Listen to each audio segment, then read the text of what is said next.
Muli mga boss, magandang araw po. Ang problema po nitong sasakyan is may kaunti siyang palya.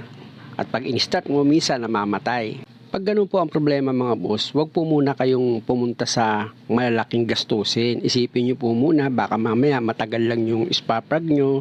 Taon na pala lumilipas, di nyo pa napapalitan. Madali lang alisin yan mga boss. Meron po yan apat na bolt na number 10. Gamit ka lang dyan ng socket wrench. Tapos pihitin mo pa kaliwa kung kayo magtatanggal. Kasi maganda mga boss, kayo na rin magpalit ng spark plug nyo kung kaya naman ng katawan nyo. Dahil sa pagpalit naman ng spark plug mga boss, napakadali lang. Number 10 lang na bolt yung mga tornilyo niya, kayang-kaya nyo yan. Tapos gagamit ka lang ng socket wrench sa number 10. O, diba, tanggal na yung apat na bolt niya. Ganun lang siya kadali mga boss. At dito naman sa ignition coil mo, yung socket wire niyan nakakabit sa insulator. Kaya ang gagawin mo, dahil meron siyang nakalagay na bolt tsaka nut, alisin mo rin po yun para maluwag mong may angat itong mga ignition coil. Kasi haharang po yan, kaya kailangan tanggalin mo rin yan. Ayan yung insulator na naka-plastic. Tapos pwede mo nang iangat itong ignition coil mo. Kahit na hindi mo nabunutin yung socket wire niyan. Ayan, iaangat mo siya dahan-dahan lang. Kaya ako kayo pinag-iingat mga boss kasi manipis lang po yung wire niyan. Hindi naman yan mapuputol, hindi naman siya delikado, pero sa pag-iingat na rin. Tapos gamit ka na po ng spark plug wrench, tanggalin mo na po yung apat na spark plug mo. Sa pagtanggal naman po ng spark plug mga boss, pagluluwagan nyo yan, pakaliwa. Kaya ako to naman nasabi dahil may nag-PM sa akin na hindi niya raw matanggal yung spark plug niya dahil sobra sa higpit. Ayun naman pala, baligtad po yung pagkakaluwag niya. Kaya sinasabi ko na rin po. Eto kasi boss, ang talagang problema nito, may mga time na pag nag-i-start ka, dodoble ka, o kaya naman may palya siya. Kaya inagapan na rin ng may-ari na hanggat maaari, matignan na yung mga spark plug niya. Dahil siyempre, minsan nakakalimutan mo kung kailan ka huli nagpalit eh. Tapos pag ginamit mo ito sa sasakyan, araw-araw, kailangan mo po talaga mag-check ng maintenance mo. At pag naluwagan mo na yung mga spark plug, dito mga boss, alisin mo po itong socket wire dito sa ignition coil. Ayan po yung gagamitin mong pangbunot naman ng spark plug after mo maluwagan. Kasi yung spark plug wrench ko, wala na yung pangkapit niya sa spark plug, kaya kadalasan dito na ako gumagamit sa mga ginagawa ko na rin. Ayan o, tingnan nyo. Itutusok nyo lang yan, o kakapit po dyan yung spark plug. Ganun lang mga boss, o diba, napakasimple lang.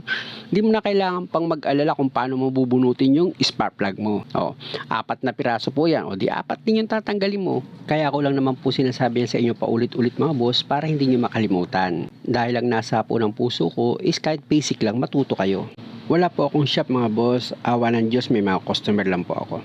Balik po tayo sa trabaho. Pag ilalagay po ninyo ang bagong spark plug, huwag niyo po siyang ibabagsak.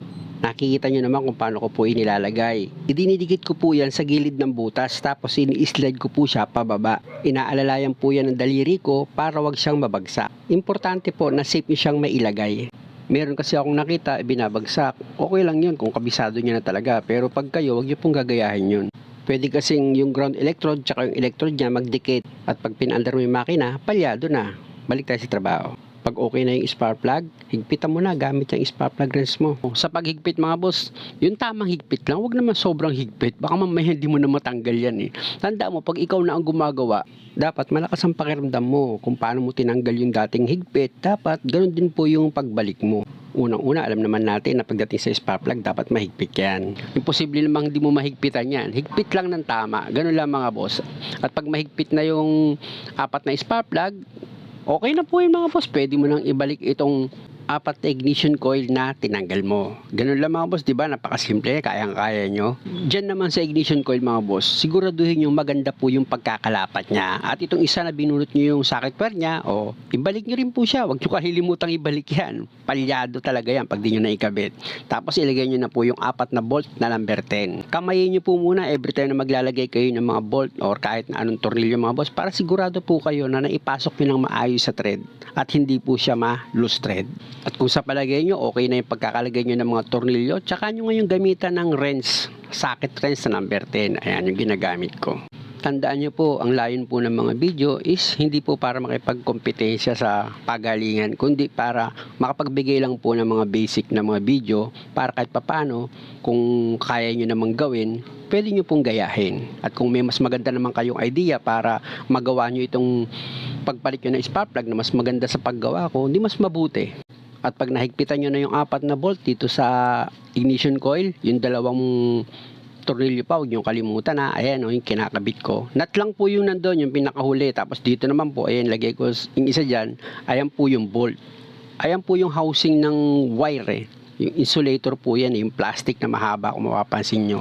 Hindi ko ma-perfect kung ano tawag nila dyan Pero isa lang ang tinitiyak ko, wire po ang laman yan para dito sa ignition coil mo. Pag okay na po yung higpit, ilagay mo na po itong cover nya.